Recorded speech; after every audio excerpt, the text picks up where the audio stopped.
Hello everyone, welcome to Betty Academy, where we make school easier. Please support this channel. Kindly subscribe, watch, like, share, comment, hit on the notification bell. So in this lesson, we are going to learn about the meaning, objectives, advantages, and limitations of ratio analysis. So once the financial statements of an organization are prepared, they then need to be analyzed. They then need to be analyzed. One such tool to analyze and assess the financial situation of a firm is ratio analysis. It allows the stakeholders to make better sense of the accounts and better understand the current fiscal scenario of an entity. So that's basically an overview of what ratio analysis does. So now we need to understand what is the meaning of ratio analysis. Now we have previously learned what ratios are. They are a comparison of two numbers with respect to each other. Similarly, in finance, ratios are a correlation between two numbers, or rather two accounts. So two numbers derived from financial statements are compared to give us a more clear understanding of them. And that's what you refer to as accounting ratio. So anytime you come across a gross, let's say for instance, GP ratio, it means that one is a gross profit ratio. So you are comparing between the gross profit together with the sales of revenue, but in form of a percentage. So why? What is the objective of ratio analysis? So I'll be expanding on this particular points. So kindly listen keenly. Financial statements and other financial data is essential for all stakeholders of an entity. Ratio analysis hence becomes a vital tool for financial analysis and financial management. So let us look at some objectives that ratio analysis fulfills, and these ones are the objectives. So one is the aspect of profitability. So it's a measure of profitability. So profit is the ultimate aim of every organization. So if I say that ABC firm earned a profit of 5 million last year, how will you determine if that is a good or bad figure? Context is required to measure profitability, which is provided by ratio analysis. So that's why you have to prepare gross profit ratios, net profit ratios, expense ratio, etc. They all provide a measure of the profitability of a firm. The management can use such ratios to find out problem areas and improve upon them. So the other objective is evaluation of operational efficiency. So certain ratios, they highlight the degree of efficiency of a company in the management of its assets and other resources. It is important that assets and financial resources be allocated and used efficiently to avoid unnecessary expenses. So turnover ratios and efficiency ratios will point out any mismanagement of assets. So you can measure by maybe looking at the turnover ratios together with the efficiency ratios. Then the third objective is to ensure suitable liquidity. So every firm has to ensure that some of its assets are liquid in case it requires cash immediately. So the liquidity of a firm is measured by ratios such as current ratio and quick ratio. This helps a firm maintain the required level of short-term solvency. Yeah, you cannot operate without cash. Then for overall financial strength, there are some ratios that help determine the firm's long-term solvency. They help determine if there is a strain on the assets of a firm or if the firm is over-leveraged.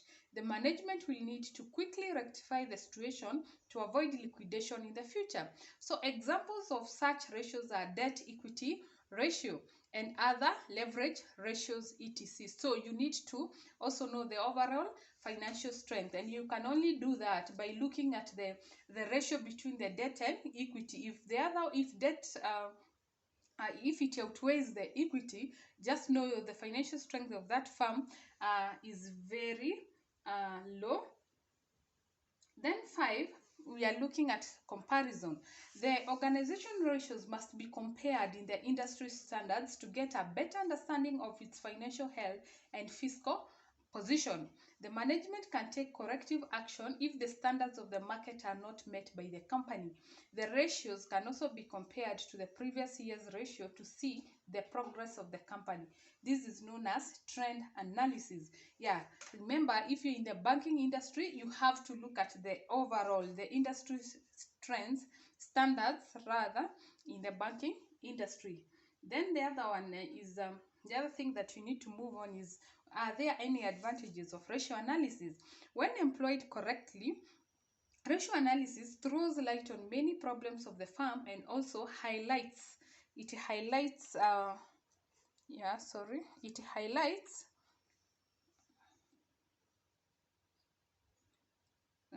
when employed correctly, ratio analysis throws light on many problems of the firm and also highlights some positives.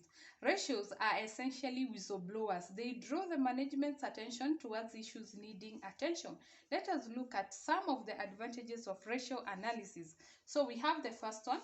Ratio analysis will help validate or disprove the financing, investment, and operating decisions of the firm.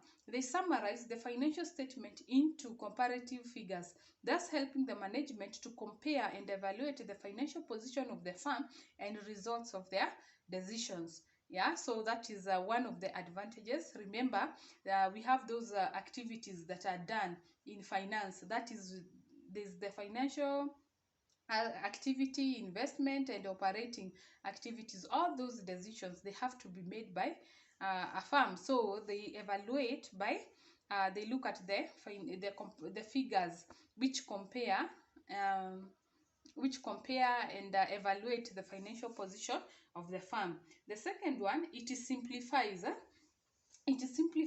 complex accounting statements and financial data into simple ratios of operating efficiency, financial efficiency, solvency, long-term positions. Yeah, because when you look at the whole financial statement, if you don't have any idea, remember we have the qualities of a good accounting information, and one of it is it has to be understood, easily understood. So in this case, when you use ratios, it simplifies complex accounting statements.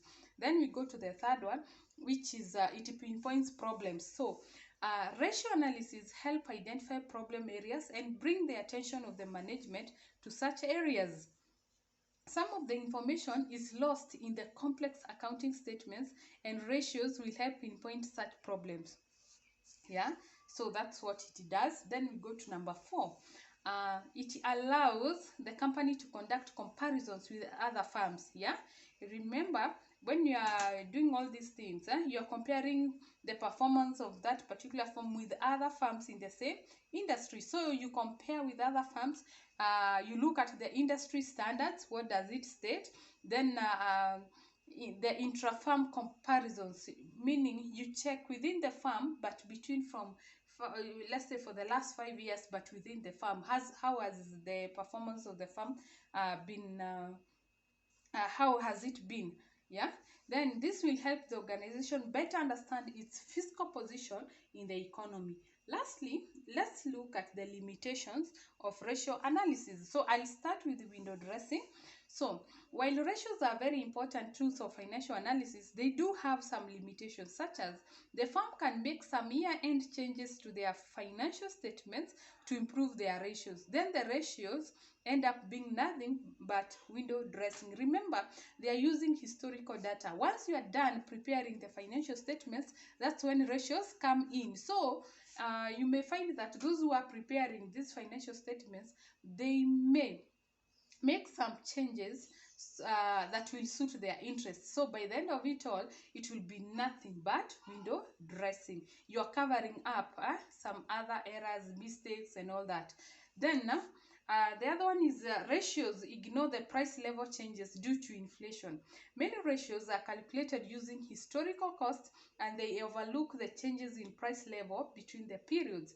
This does not reflect the correct financial situation. Yeah, you remember we have a shilling yesterday is not worth a shilling today because of these aspects of inflation.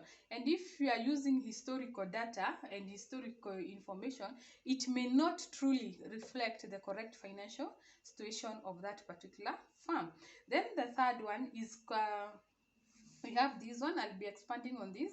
So accounting ratios completely ignore the qualitative aspects of the firm. They only take into consideration the monetary aspects, that is quantitative. Yeah, mark you, when you're doing ratio analysis, you're not looking at the qualitative aspects of the firm. You're only interested with the figures, and this one, you're only interested with the quantitative areas. And for a good accounting information, yeah, that one that can be of really good help or immense help to the firm, it has to have both the qualitative and the quantitative aspects of the firm. But in this case, ratios ignores the qualitative aspects of the firm. Then we have the fourth one. This one is the fourth one. There are no standard definition of the ratios. So firms may be using different formulas for the ratios. One such example is current ratio, where you find that some firms take into consideration all current liabilities, but others ignore bank overdrafts from current liabilities while calculating the current ratio. So there is no uniformity. So, and if there is no uniformity, it means there is no standard definition. Then you have the fifth one. And finally, accounting ratios do not resolve any financial problems of the company. They are a means to the end, not the actual solution. So they do not resolve any financial problems. They only they only highlight where the problems could be. So it is a means to the end, but not the actual solution. So that's the end of our lesson. Kindly watch out for our next video, and don't forget to subscribe and comment down below. Yeah, so until next time, goodbye.